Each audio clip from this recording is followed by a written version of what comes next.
Good morning. Today I want to speak about CCTVs in schools, specifically share my belief that CCTV should be mandatory in schools and influence your opinion on that.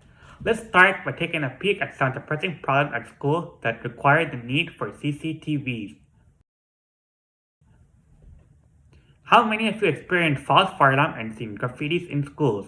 Have you seen bullying, thefts, fights, and drugs at school?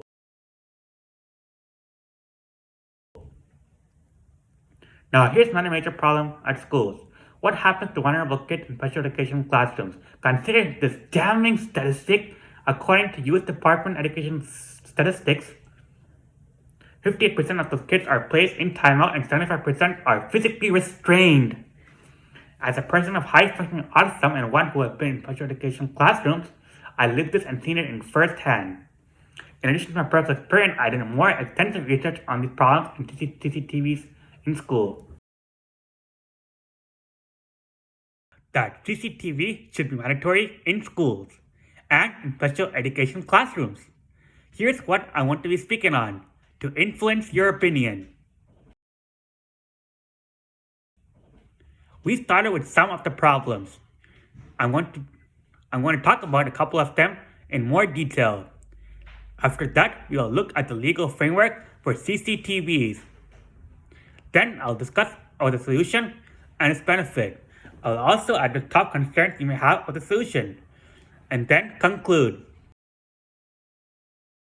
One major problem I want to dive deep into is bullying. It happens most times during recess and in public areas in school.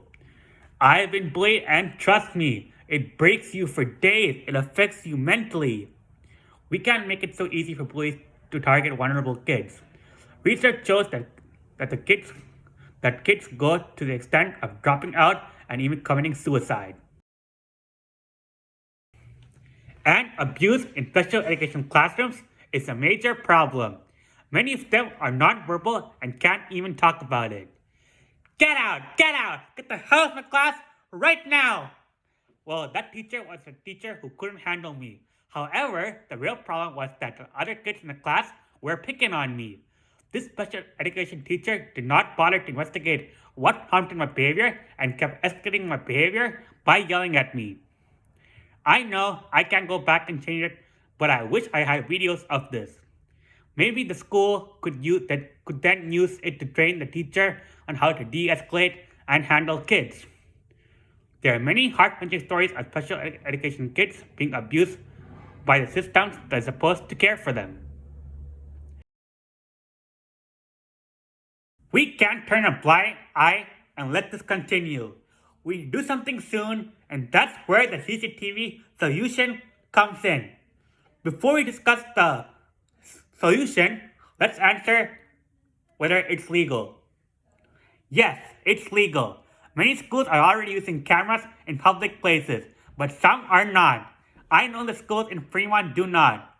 Ohlone uses cameras in public places. Have you seen that? And yes, it is legal in classrooms. In fact, in special education classrooms, it is mandatory in 3 states: Texas, Georgia, and West Virginia. Now that you know the solution is legal, let's look at it in more details about it. Let's have cameras in public places where there's no expectation of privacy. Have cameras in hallways, cafeteria, playgrounds, parking lot, and entrances. And let's have cameras in special education classrooms. Not in every classroom, but only in special education classrooms. The solution is not just cameras, but also about monitoring. Monitor with purpose and not to catch the students for minor behavior problems.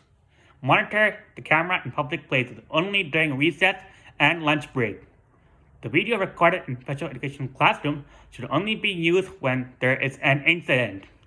There are clear guidelines in law when it comes to sharing the videos. Family Education Rights and Privacy Act lays out the guidelines.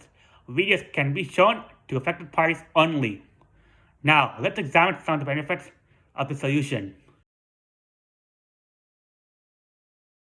Here are the 5 benefits.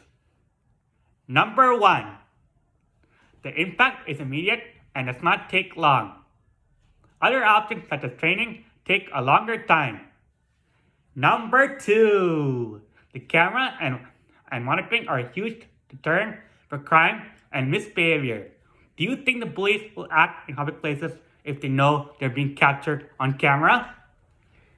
Number 3. When there's an incident, the videos come in handy for investigation. Did you know that the Boston bombing terrorists were identified by analyzing CCTV footage? Number 4. It gives peace of mind knowing that a culprit can be made accountable. Number 5. In these COVID days, the value of remote monitoring cannot be underestimated. Of course, my argument is not complete if I don't address the concerns you may have. Here are 2 concerns. Number 1, privacy. Like I said, do this in public places where there is no expectation of privacy, and do this only in special education classrooms where we know the potential for incidents are higher. Number 2, cost. To me, it is the price to pay for safety, security, and peace of mind. Many schools are already doing the monitoring in public places. This solution is about extending this to all schools and the special education classrooms. In conclusion, CCTV monitoring in schools is an effective solution for handling the pressing problem of misbehavior, crime, bullying, and abuse in special education classrooms. The advantages outweigh the disadvantages. It's time to make this mandatory across schools. After all, wouldn't you want your child to feel safe? As a society that prides on equality and liberty for all, can we not make small sacrifices in privacy to ensure safety, minimize bullying, and protect the most vulnerable kids? I can. I hope with what I have laid out today, you will as well.